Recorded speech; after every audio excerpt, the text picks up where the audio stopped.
Welcome Botany Honors Semester 4 students of Narsimha College. Hope you all are fine and keeping social distance to avoid the exposure of coronavirus.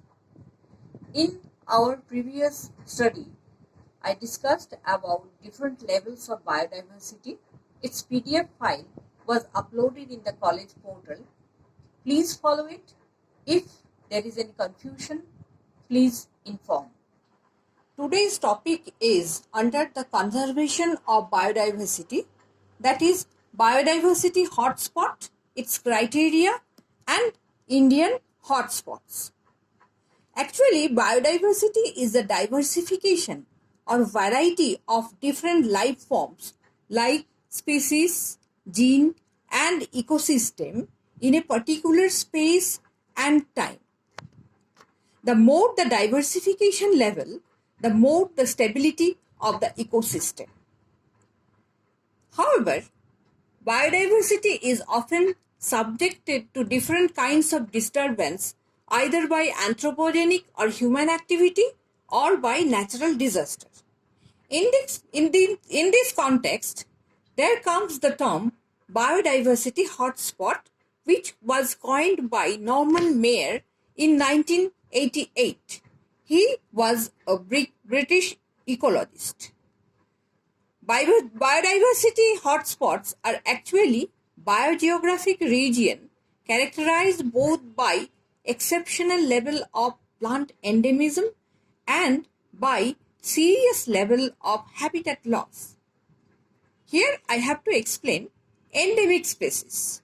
These are the species that are not found or very rarely found outside a particular area. That is called endemic.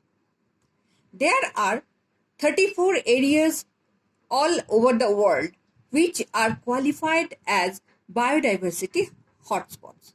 So students, we have to discuss about the criteria for qualification as a place to be a biodiversity hotspot. For example, the Andes Mountain tropical hotspot is the largest hotspot of the world, and the Cape Floristic region or CFR has been called the world's hottest hotspot for the highest level of plant diversity and endemism. So again we come to the criteria, that is, to qualify as a biodiversity hotspot, a region must meet two strict criteria. The first one is it must have at least 1,500 species of vascular plants, which is more than 5% of the world's total as endemic. Second one is it has to lost more than 70% of its original natural habitat by different kinds of anthropogenic or natural disturbance. This is a list of 34 biodiversity hotspots all over the world, starting from Atlantic forest and ending to Western Ghats and Sri Lanka. In this list, we have our interest about the 4 biodiversity hotspots of India. The 4 hotspots are the Himalaya region, Indo-Burma region, Sundaland and Western Ghats and Sri Lanka.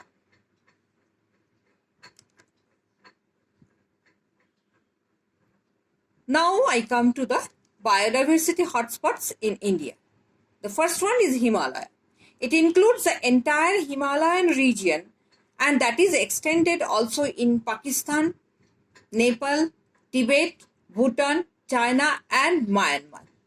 Second is Indo-Burma. It includes the entire northeastern India like Meghalaya, Arunachal Pradesh, Mizoram, Manipur, etc., except Assam and Andaman group of islands, and it is extended outside India up to Myanmar, Thailand, Vietnam, Laos, Cambodia and southern China. The third one is the group of Sundalands. It includes Nicobar group of islands and it is extending to Indonesia, Malaysia, Singapore, Brunei and Philippines outside India.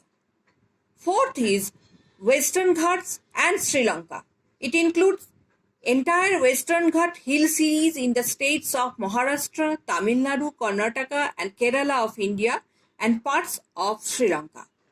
Regarding Himalaya region as the biodiversity hotspot of India, this is the geographical map including China, Bhutan and other countries, and the characteristic feature of Himalaya as hotspot shows the endemic plant species number is 3,160, which is 31.6% of total of 10,000 plant species in this region.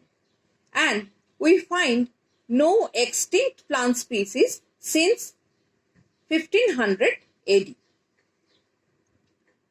The plants of Himalaya shows the largest family of the Orchidaceae, including 750 species, and in eastern Himalaya, it is also a center of diversity for several widely distributed plant taxa like primitive kind of rhododendron, primula, and pedicularis. This is Primula vulgaris, and here is the member of Orchidaceae group, and that's all for today.